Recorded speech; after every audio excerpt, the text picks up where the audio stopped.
All right, in breaking news right now, Mobile police saying that they have made an arrest arresting this man behind us here, Anthony Orr, following that deadly shooting in Mobile. Yeah, according to police, Anthony Orr shot one man, wounded his ex-wife. He was taken into custody on Wellington.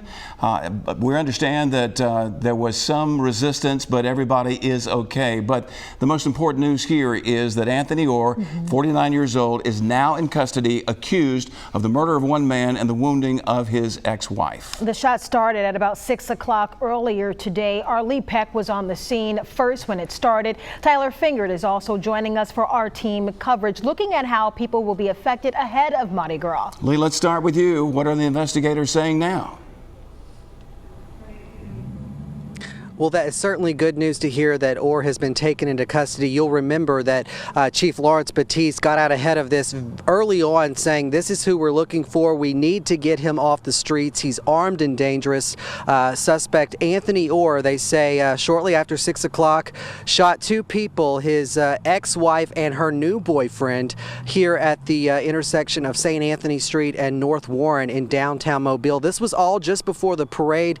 It all unfolded here, saying that this was an ongoing domestic violence situation. In fact, Orr was arrested last Tuesday, charged with 2 counts of domestic violence. According to court documents, his ex-wife said he beat her and kicked her in the face. Of course, you heard from Chief Batiste a little later this evening saying that threats were made as early as yesterday, death threats. He even tried to obtain a weapon as early as last night, and that there were witnesses to the threats.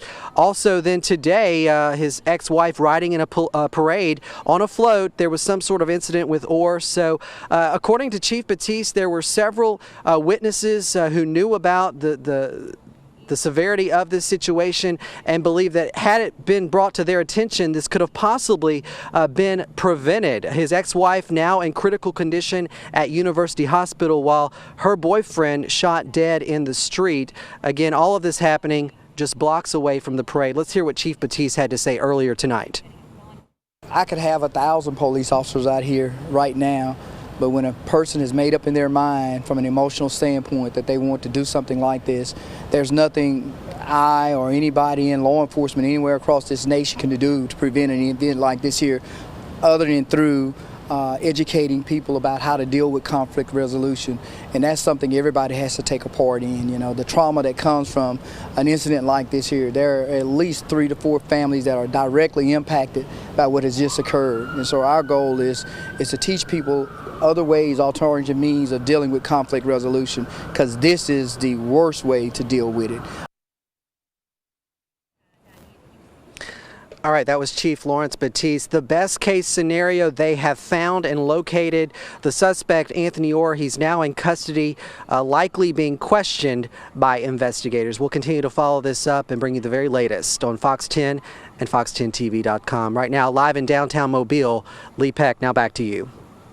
All right, Lee, and tonight's violence coming less than 24 hours before thousands of people will head to the downtown area. Yeah, maybe hundreds of thousands for the Fat Tuesday celebrations. And right now, Mobile City leaders, including Mayor Stimson, trying hard to assure people downtown Mobile is safe. And keep in mind, there was another deadly shooting last week not far from the parade route. Our Tyler Fingert live in downtown. And Tyler, the mayor addressing all of us less than 2 hours ago, just trying to reassure everyone. Yeah, he did, Lanice and Byron. In addition to basically telling, doing his condolences to the victims' families and to the victims themselves, he is reassuring the public that what happened tonight was an isolated incident and that people coming downtown for Fat Tuesday have nothing to worry about other than having fun. If anything, because of this situation, you know, there's a heightened awareness on our part that we can't let our guard down. We're coming into the, the last day of Mardi Gras, and so that's when things can happen that you don't expect to happen. But we have got everything that we have out there trying to make sure that everybody's safe. Today's deadly shooting near the parade route comes just a week after another man was shot and killed at a gas station off Broad Street. That shooting happening just as last Monday's Mardi Gras parade was starting. Police say the man shot and killed during that incident had an AK-47, and the person who fired the deadly shot is claiming self-defense.